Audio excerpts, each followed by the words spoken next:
Hello, good evening. Today is October 18th and it's around 10:30 p.m. Dallas, Texas time in the United States. I'm Bhavani Thuraisingham from the University of Texas at Dallas. And this is my keynote address that will be given on October 20th morning, London time at 9 a.m. And it will be given at the International Conference on Data Science Technologies and Applications. I'm really honored for giving this keynote address, and thank you very much for inviting me to give this talk. So I'm going to share the screen, but before that, I will also be present at the keynote address, so I'll be giving this talk live. But I always record my talk, video record, and send the link just in case there is a technology glitch. So once again, thank you for inviting me. My talk, the total will take about 50 minutes, and then we'll have time, about 10 minutes for questions. So I'm going to share my screen.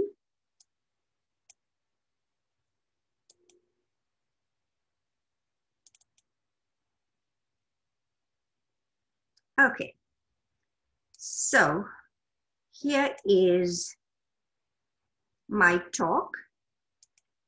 So the areas I work in are on the integration of cybersecurity and data science. So again, data science, I also include artificial intelligence, machine learning, and data science. So my talk is on integrating cybersecurity and artificial intelligence / data science. But the application, since the conference is on data science and applications, so I'm integrating cybersecurity and data science. And the particular application I'm talking about today is the Internet of Transportation and Infrastructures. And so this is joint work with my colleague, Professor Alvaro Cardenas, and our joint PhD student who has now graduated. He is Dr. Raul Quinones. So the outline, I'm going to talk about integrating cybersecurity and AI / data science, in particular, big data security and privacy, just a very brief overview. And then 3 focus areas: privacy aware quantified self. I'm also want to make sure that I look at the time and also want to make sure my phone is off the hook or turned off, switched off. Okay, so big data security and privacy, and then I'm focusing on 3 topics. Privacy aware quantified self. So when you integrate cybersecurity and data science, there are 3 areas. Privacy aware quantified self. Now data science, ML, AI, machine learning, artificial intelligence for cybersecurity. But these AI techniques, machine learning, data science techniques, they have to be secure. What's the point in applying these techniques for a variety of problems, not just cybersecurity, but also healthcare? You have pharmaceuticals, so retail, marketing, number of applications. And if these AI data science techniques are going to be attacked, the results, you will not be able to rely on the results.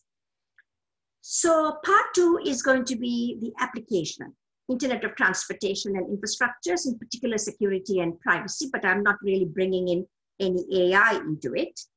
And the third is the future,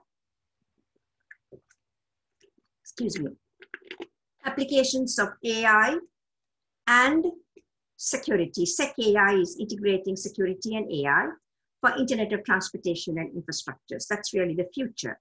So we want to acknowledge our sponsors who have funded various aspects of this work, and my colleagues, Professor Alvaro Cardenas, Professor Murad Kantajal, Professor Latif Khan, and our PhD student, he's now Dr. Raul Quinones. He has finished, and our project coordinator, Ms. Rhonda Walls. Okay, so part 1, integrating cybersecurity, AI, ML, data science. I want to give a bit of a motivation on the first topic, and that is to deal with privacy. So I was one of the first to introduce privacy violations that could occur due to data mining. Because remember, we are talking about 1996. And we were at that time not talking about data science, we were talking about data mining. And so because of data mining, you can mine and get all kinds of information. As a result, you can violate the privacy of the individuals because you can really dig into the data and extract private information. So I presented this work at the IFIP 11.3 conference and later at Pacific Asia Knowledge Discovery Conference in 1998. I published a landmark paper, I will say why I call it landmark, in 2002 that spawned a whole new area of research. I call it landmark because it had many citations, but it's not because of that. Because I wrote this paper while I was a program director at the National Science Foundation. And so when you write that paper, then of course everyone listens to what you say. So then came a lot of research on privacy preserving data mining. So you have the original data, then you don't want to show some private values like person's health, diabetes, whether he or she has diabetes, cancer. So you want to perturb the results somewhat, the data.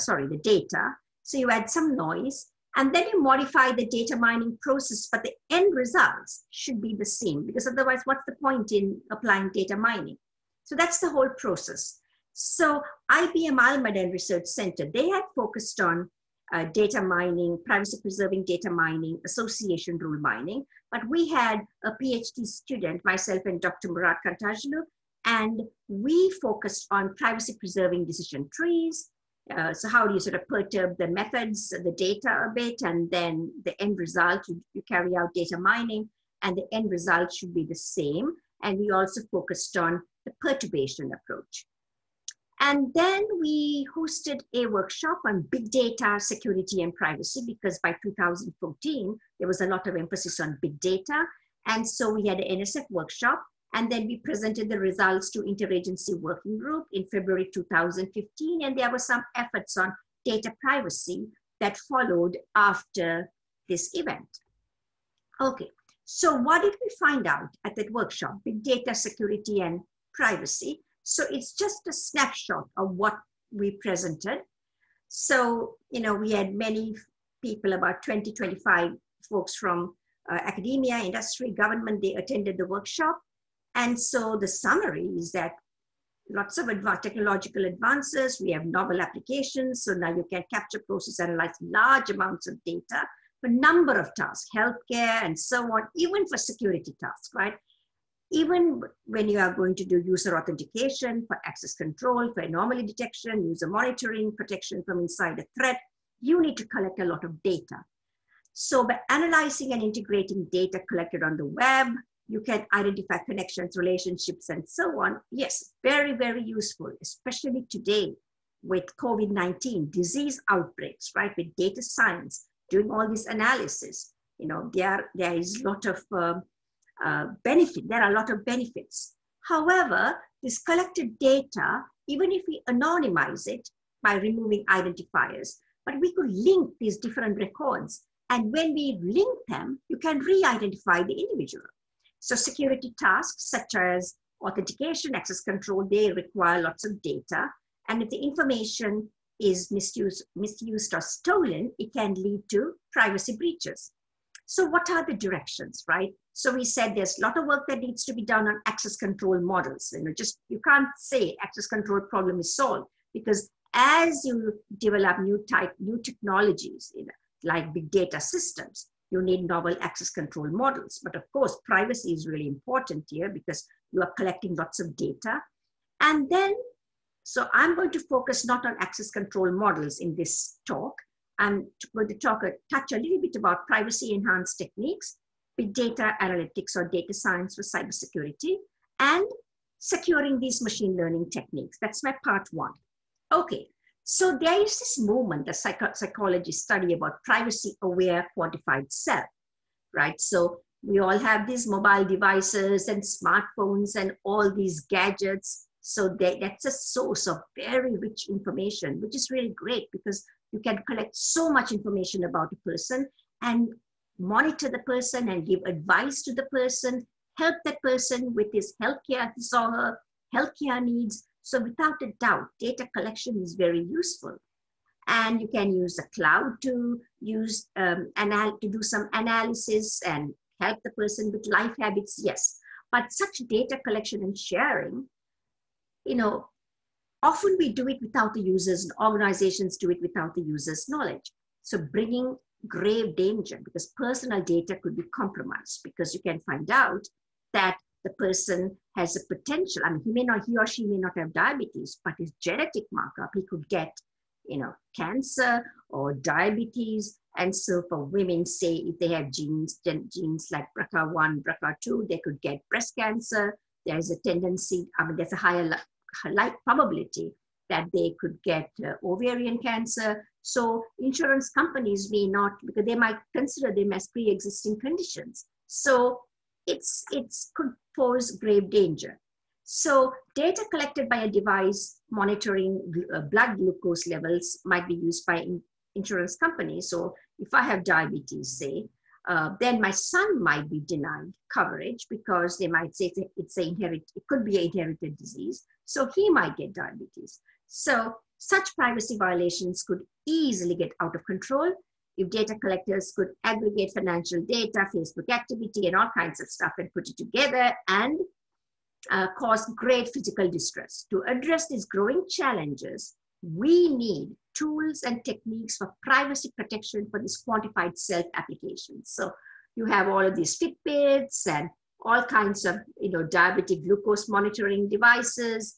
So all of that is being used, sensors all over the place, but again, privacy problems. So here's the snapshot. So we gather all kinds of data, health-related, fitness, location, social media, image, other data structures. And what do? Some of the stuff we encrypt, store it in the storage.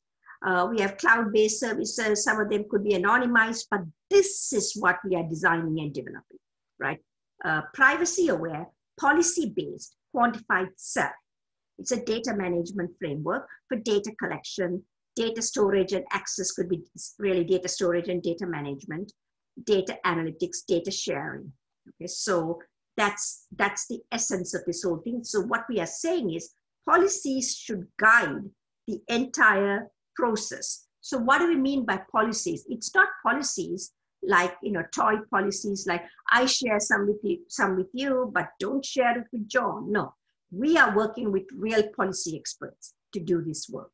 Okay, so here is an example of policy-aware, privacy-preserving data collection, storage, and access analytics, learning and sharing. So more and more data being collected. So we mentioned that before. So we could store some of the encrypted data. Not all the data need to be encrypted, but of course sensitive data. And then we can also store the data in the cloud. So based on the access control policies, local applications running on the device will be given access to some of the collected data. When needed, these apps will be allowed to access some of the encrypted data. So this is really a privacy-aware quantified self. This is what is running in this part here on our mobile device, right? Mobile apps, the data framework, and the quality of service, the quantified self data store. And then you have the secondary storage in the cloud. So we may not want to store all of the data. Like for instance, if you're 20, you don't have to store your daily weight, right? But if you are 70, you may want to store your daily weight. So that's one of the things, because you really want to reduce the amount of data that you are storing. In other cases, the data may have to be deleted to preserve privacy. And that's a big challenge, because when you're using the cloud, when you say you're deleting the data, what does that mean? There have to be policies guiding the deletion of the data. We envision that data sharing and analytics will be carried out using the services running in the cloud. So based on the different scenarios, some data could be sent without any modification, heart rate data for medical diagnosis. Some will be sent after user sanitization. You could hide the true responses, and some will be sent in an encrypted format. So this is what is at the heart of our policy-aware, privacy-enhanced data collection, storage, access, analytics, learning and sharing. Okay, so that's the privacy part, okay? So now we move on to the next topic. So we have got papers on all of these topics. So in this topic, we presented a paper at ACM SACMAT in 2019. So here we have data science for cybersecurity applications. So second topic is we apply AI, data science, machine learning for cybersecurity. And we have really pioneered techniques. With my colleague, Professor Latifa Khan, joint work with University of Illinois, Urbana-Champaign, Professor J.W. Hahn. So we work together and develop some novel data mining techniques, in particular, stream mining techniques. So we are using past data to build classification models, predict the labels of future instances using the model, and that can help with decision making. So we are looking at stream data. And one of the things with stream data, continuous flow of data. And the data is continuously arriving and the concepts are changing. So the models are changing because the data is not static, right? So we've got to be continuously updating the models. So continuous data flow like stock market data, then cybersecurity data, sensor data, is very common in our digital world, massive amounts of data. So what do we do here? So let's say network traffic is coming here, and then we build the classification models, we train and test, right? And then if it's attack, we quarantine. Benign, we go and store it in the storage. As time goes by, we are updating the models because there's expert, looking at things. Some models may be outdated, so we throw away some models, develop some new models. So it's a continuously, it's really developing models in real time, right? So essentially real-time data science. So that is what we are doing for cybersecurity, applying data science for cybersecurity applications. In particular, one such application is the insider threat. What's the insider threat? These are bad people, bad processes staying in the system or in a company. They pretend to be good processes. So when you look at them, they have got all the clearances and so on, but really they are carrying out espionage. Similarly, we are focusing on the processes in the machine. For all purposes, you think that they are benign processes, but no, they are very malicious processes. So that is insider threat. So we have designed, developed supervised algorithms, semi-supervised and unsupervised and supervised algorithms. And some, of course, unsupervised has got some advantages, but you've got more work to do. So our algorithms, for example, supervised is based on support vector machines. So the classification algorithms, is it a good class or a bad class? So we have designed and developed, as I said, support vector machine-based supervised and graph-based GBAD, anomaly detection algorithm, unsupervised. In unsupervised learning, we also use compression techniques to model sort of common behavior sequences. So this results in a classifier exhibiting a substantial increase in classification accuracy for data streams containing insider threat anomalies. This ensemble of classifiers allows the unsupervised approach to outperform traditional static learning approaches and boost the effectiveness over supervised learning approaches, okay? So this is our picture. So we have, all of these system calls. So we have data is arriving, we break it into chunks and chunk KI, so I chunks, right? We train and then extract features, an ensemble of models, and then we have all these learning algorithms, supervised algorithms, support vector machine, the graph-based anomaly detection, unsupervised. And when the models are outdated, we throw away some of the models and then continue the process. And when the I+1 chunk arrives, then we also do feature extraction and then we apply these models and is it an anomaly or not? Okay, so we published quite a few papers. I'm just giving one example. And so this is the insider threat detection. We are applying what I mentioned earlier here, right? The stream-based novel class detection, we are applying it to insider threat. So that is our data science for cybersecurity.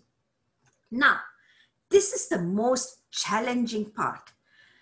Securing the machine learning techniques, data science, AI. What happens if the AI techniques are attacked?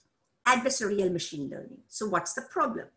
Adversary modifies data to defeat the learning algorithms, right? So you have all these learning algorithms and the adversary is thwarting. So it's trying to figure out what our models are, what our data, it's trying to corrupt our data. So we have to be one step ahead. We have to understand what the adversary is up to, right? So we've got to understand the adversary. It's not about concept drift. It's not about online learning. Adversary adapts to avoid being detected during training time, like data poisoning, during test time, modifying features when data mining is deployed. There is a game being played between the data miner and the adversary. So you can see here, right? All of the support vector machine, right? This is the support vector machine boundary line. Everything below this, say good, all the blue circles, the red squares are bad.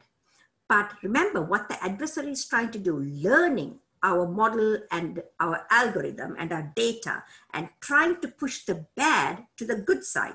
See what happens. So 4 bad instances are now pretending to be good. We shouldn't allow that. So soon we should catch on to what the adversary is doing, and then we should thwart what we are doing, right? So what did we do? So, okay, so what are the attacks? In reality, we could have hundreds of attacks, but we are looking at 2 classes of attacks, free range attacks and a targeted attack. So we have a paper published at KDD, Knowledge Discovery in Databases. So I won't go into the details, but free range attacks, it has to, the adversary can move malicious data anywhere in this range, okay?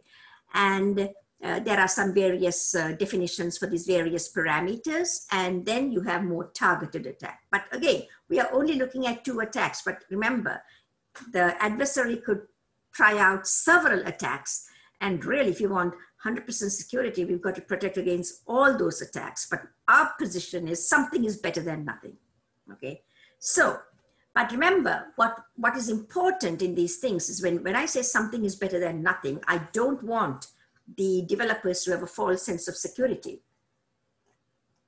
So you always have to think that there is always going to be a problem. So here is the gist of our approach. So what we do is, this is the support vector machine boundary line, right? It's what I showed here. That's the yellow line. So we are using it blue. So that line, the dashed line, we are trying to move it. Of course, if we try to move it here, so here the green circles are good and the red crosses are bad. So if you are trying to move this right here, right, we can move it right here and then we can catch all the bad instances, because remember, some of the bad instances are going out here and we need to catch them. So red is bad here, the crosses, the green is the good one. But if we move it here, we can catch all the bad instances, but the good ones will also show up as bad. We don't want that. We don't want false positives, nor do we want false negatives, okay? So both are bad actually. So our algorithm moves this blue line, support vector machine boundary, to a sufficiently further along to the actual line, right? But not too further along, so that some of the bad instances that were not caught before are being caught now. That is exactly what we are doing here. So the ones we show in black, which we may not have caught it earlier, but now we are catching it by moving this blue line. So that's our paper here, KDD, Knowledge Discovery in Databases. So our threat model example, so test time, attacker modifies X to X prime, modify packet length by adding dummy bytes, add good word to spam email, noise to an image. Black dashed line is the standard support vector machine classification boundary. Blue line is the adversarial support vector machine classification boundary, okay? So again, the whole idea is to learn what the adversary is doing, right? And then thwart the adversary by moving. But remember, in time, the adversary is going to latch on to this and then know what we are up to. So it's going to thwart us further. So in the end, it becomes a game playing between us and the adversary. And so who wins the game? It could be a zero-sum game, a Stackelberg game. So the game theorists are working on, applying various game theory techniques. Okay, so that's our securing machine learning, or AI machine learning data science. Okay, so that's part 1. Now I just want to look at the time. Okay, so part 2 is actually, all right, so Internet of Transportation and Critical Infrastructures. And so, yeah, I've talked for about 20, let's see, about 25 minutes. And or actually less than that, about 23 minutes. So I have another 25 minutes. So, and then we can have question and answer sessions. Okay, so now we talk about security and privacy for Internet of Transportation and critical infrastructure. So we know IoT, right? But IoT could also deal with home environment, refrigerator connected to our lights, are connected to our record players, our television, our smartphones, everything. But now we are focusing on IoT for transportation systems. So we have the cars are all talking to each other, and the trains are talking to cars, and the trucks are talking to each other. They are all moving collectively, and you have, roadworks, sensors are being sent so that there are roadworks to avoid accidents and collisions. So this is really a great thing. But imagine if these systems are attacked, right? So again, continuing this, IoT has major implications in transportation, autonomous vehicles. It could be not just ground, it could be air, including drones. It could also be sea vehicles, right? So they are carrying so much of goods, right? So, and you can see in the US, trucks alone carry an estimated 63.3% of the freight of goods. AVs, autonomous vehicles, are not limited to ground, as I said. It could be aerial vehicles, sea vehicles, and so on. Levels of automation, AVs range from 0 to 5. Ground vehicles are not very well automated. It's like level 2. But aerial vehicles, right, they have more automation, partly because you have all these airplanes flying, and if they kind of collide into one another, it could be total disaster. We know that. So companies are investing heavily. GM has spent $728 million R&D in 2018 and $1 billion they planned in 2019. I need to get those numbers. While there's great potential in AVs and improvements, it can, due to the transportation industry, security and privacy concerns pose new challenges that need to be addressed as we move forward. Okay, so what did we do? We haven't really used any AI techniques here. We have just used traditional control systems techniques, Kalman filters and so on to detect the attacks. So AVs emulate their environment using a variety of sensors like cameras and global positioning systems and inertial measurement units and LIDAR, radar, ultrasonic sensors. Previous research has shown sensors are susceptible to malicious tampering, right? IMUs are susceptible to sound waves. GPS receptors are susceptible to spoofing signals. So vehicles should verify the veracity of sensor signals before acting on them. So we have multiple steps. AVs rely on sensors to evaluate and interact with the environment.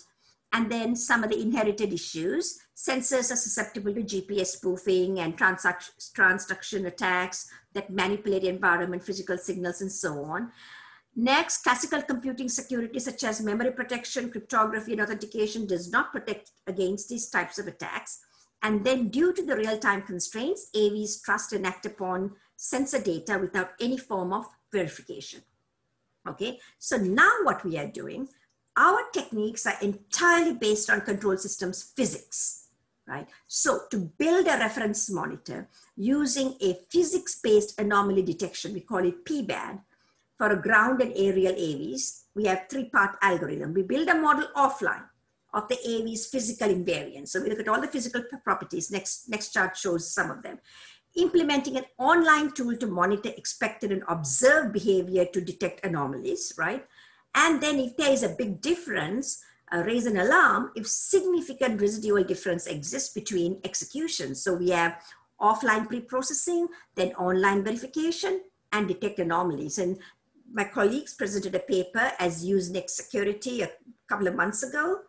It was a top tier security conference. So that's our approach. Okay, so this is the detailed design. What I'm showing in the right-hand side is our physics-based approach, explaining the various parameters, like YK is the input sensor measurements, K is the state, pronounced Y equals Y tilde, right? So moments of inertia, mass of vehicles, D is drag factor, B is thrust factor. So anyway, offline pre-processing, the AV's invariants are calculated based on this model. using a well-known nonlinear model for aerial and ground vehicles. Accelerometer, gyroscope, magnetometer, sensor data on the XYZ axis is used for the aerial vehicle. Vehicle positioning and steering angle is used for the ground vehicle. Online stage and extended Kalman filter is used to predict AV's physical behavior by estimating unknown parameters from noisy sensor input. The algorithm is divided into two sections that predicts and corrects the estimation. So we have used not any sophisticated machine learning techniques, Kalman filter, right? Some people consider it machine learning, but it's been around for a while. Electrical engineers have used it for a long, long time, and control systems folks. And for anomaly detection, we have an algorithm. A Kusum algorithm is then used, not our algorithm, it's out there, to detect persistent attacks. An alarm is raised if the residual difference is larger than a predefined threshold. That's our design. Physical implementation, you can see we got all these kinds of drones and various cars. So aerial AV, Intel ready to fly drone, controller, P-type PX4 flight controller, a particular version focused on detecting GPS spoofing and gyroscope attacks. GPS attacks are detected after 0.2 seconds, while gyroscope attacks are detected after 1.5 seconds. Overhead introduced 5.432, ground AV custom built on top of Traxxas Ford Fiesta, Rally chassis, controller, ROS kinetic came, focused on detecting visual attacks on camera, attacks detected after so many seconds. Overhead introduced. So ground, there's less overhead than the aerial vehicles. We have got slightly more. Each threshold produces a probability of false alarm. So there's a very slight probability, 2%. Of course, any false alarm is not good. But when we were doing research, actually, I've been doing work in this, not in transportation systems, data mining for cybersecurity. Back in the 2004, 5, and so on, we were getting like 20% false positives, but now that will be totally unacceptable today. So we are looking at false positives, false negatives, very, very small amount. But again, 2% means 2 in 100, which is not good. So we have to reduce it further. And hopefully, machine learning might, help us with it. So of course, we talked about security, but what about privacy? Beyond the security of individual vehicles, the transportation sector could greatly benefit from a supporting infrastructure that allows communication between vehicle motion sensors, lamppost surveillance cameras to help identify traffic jams, reroute vehicles, increase vehicle safety. So from the user's perspective, privacy concerns arise from all of the information needed by such systems that could lead to private information being exposed, such as vehicle identification and driving patterns. Legislators, engineers, and scientists should keep privacy concerns in mind as advances in IoT become more prominent in day-to-day activities.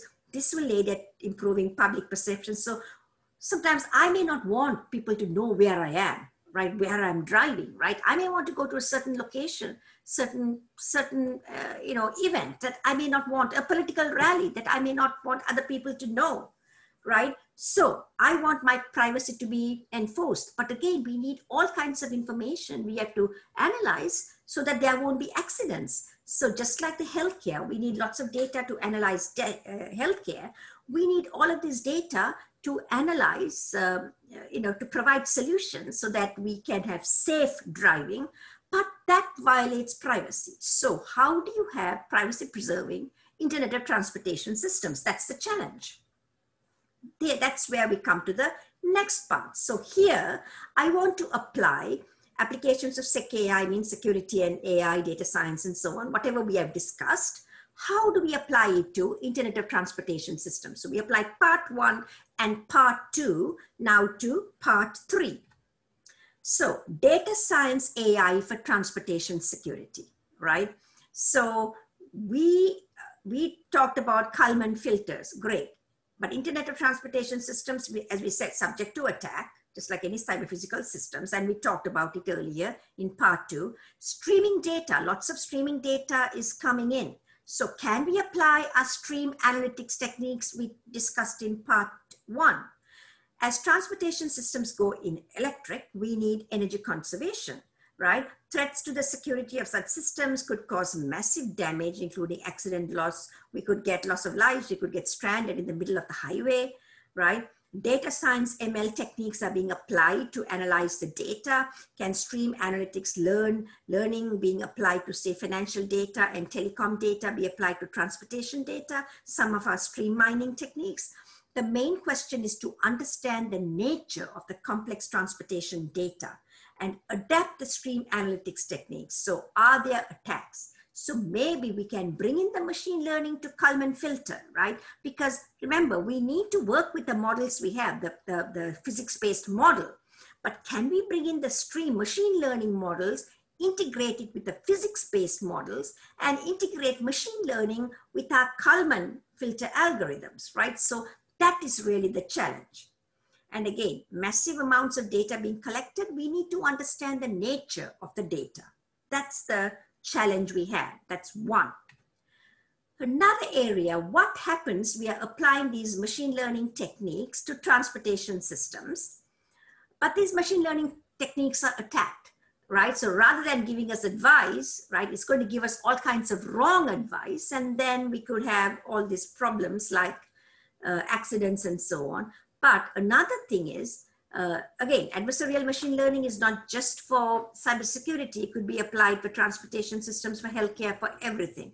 The adversary will be learning, right? So again, in the future, we are going to have driving without a human in the loop.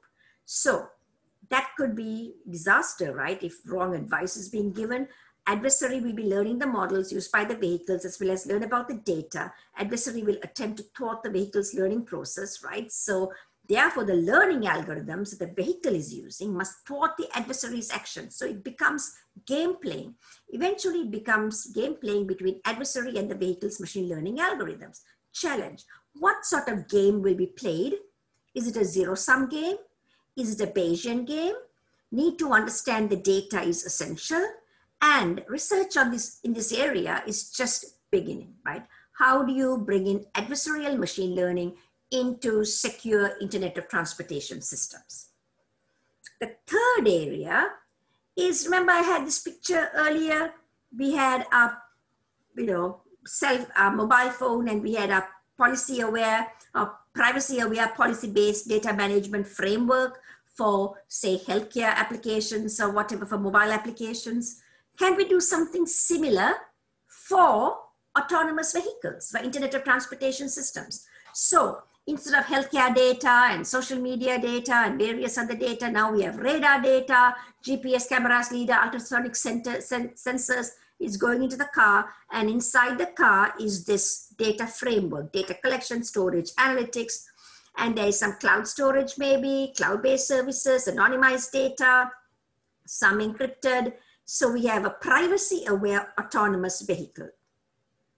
And so this analysis is being carried out to ensure the privacy of the vehicle, privacy of the drivers, right? We haven't started this research yet, but this is where I think we should be going, right? Take some of the work that we've done earlier and take some of the Internet of Transportation system security and try and apply them. Okay, so again, the challenge is that these techniques that we are applying could be attacked, like what I mentioned earlier, right? So one other solution to that problem is to execute it in a trusted domain, and that's the trustworthy analytics. Computations over big data may require massive computational resources. Organizations, automobile companies may use a third-party service to outsource some computations to be cost-effective.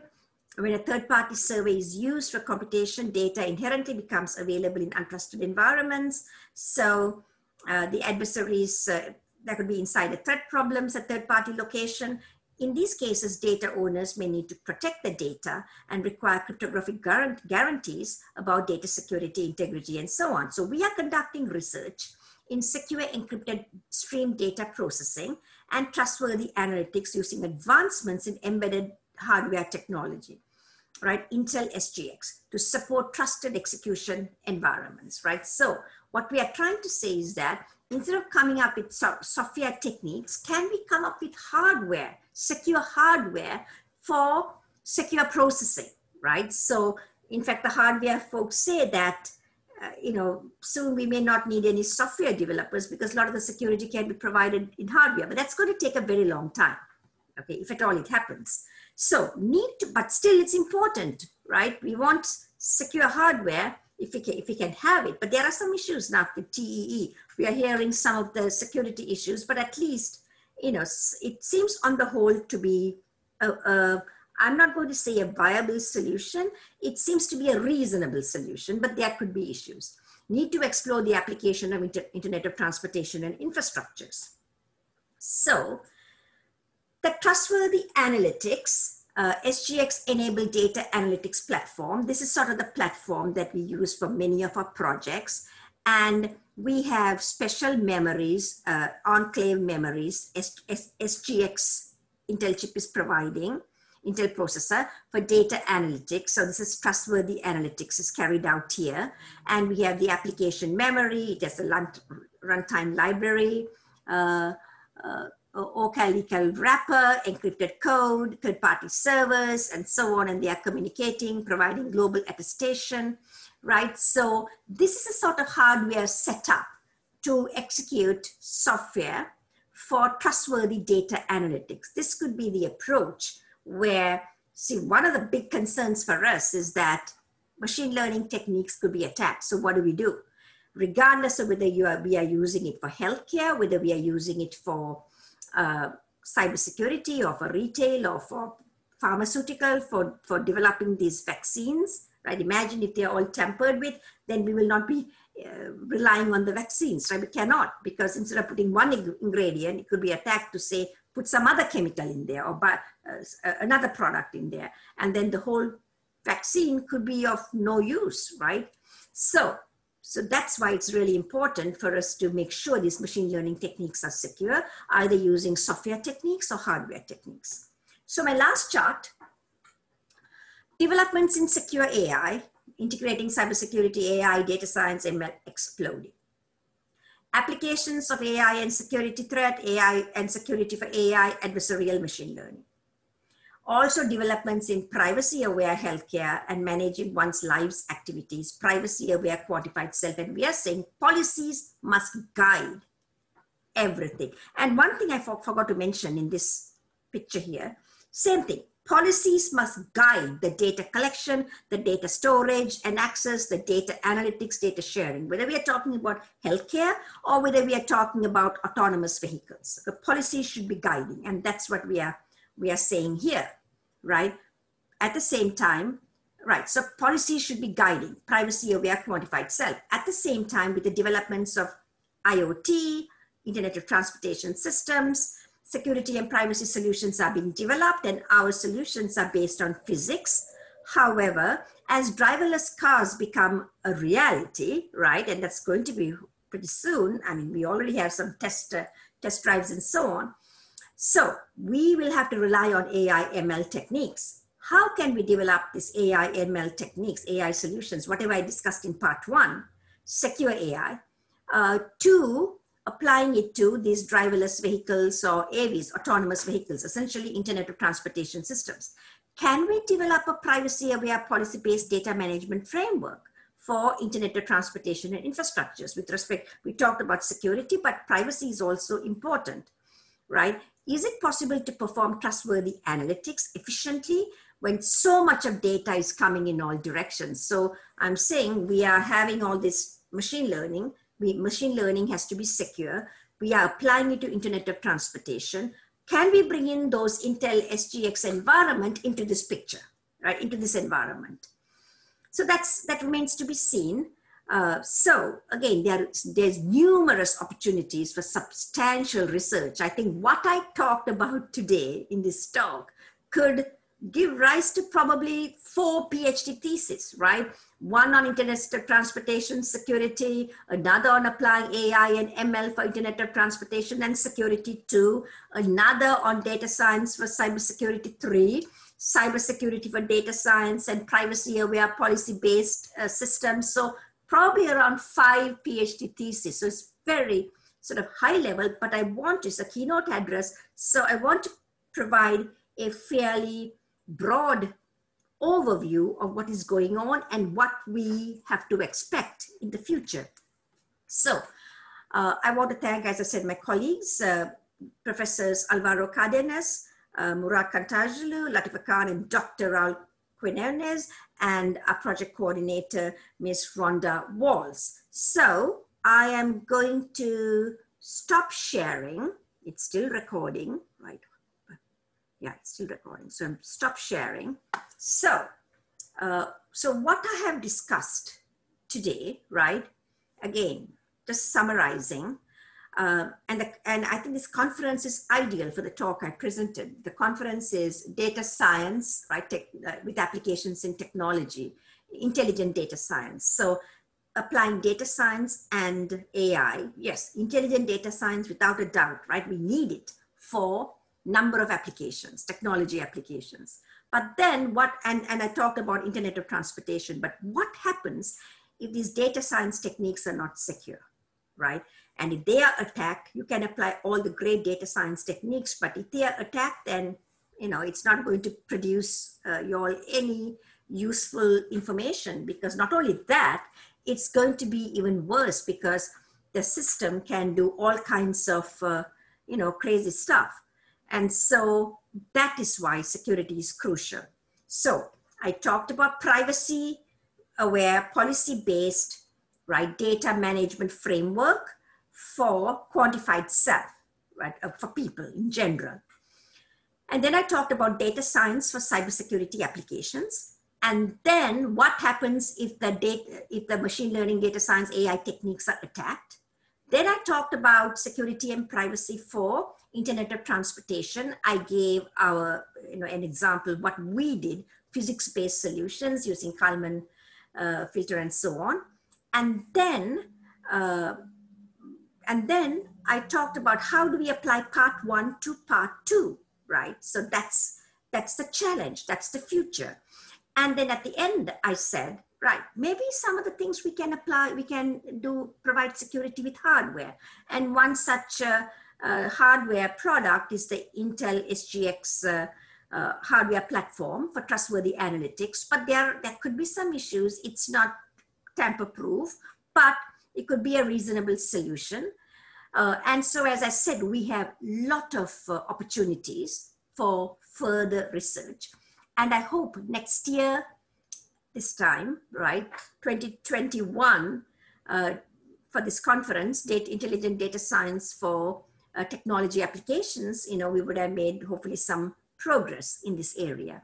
And again, thank you very much for inviting me to give this keynote address. And now I'm, you know, I'll be happy to answer questions. I think we've taken about 45 minutes, and that's what I had planned, 45 to 50 minutes. And so we'll have some, hopefully we'll have some time for some questions. And again, thank you very much. So I'm going to stop the recording and then I will sign off. Okay.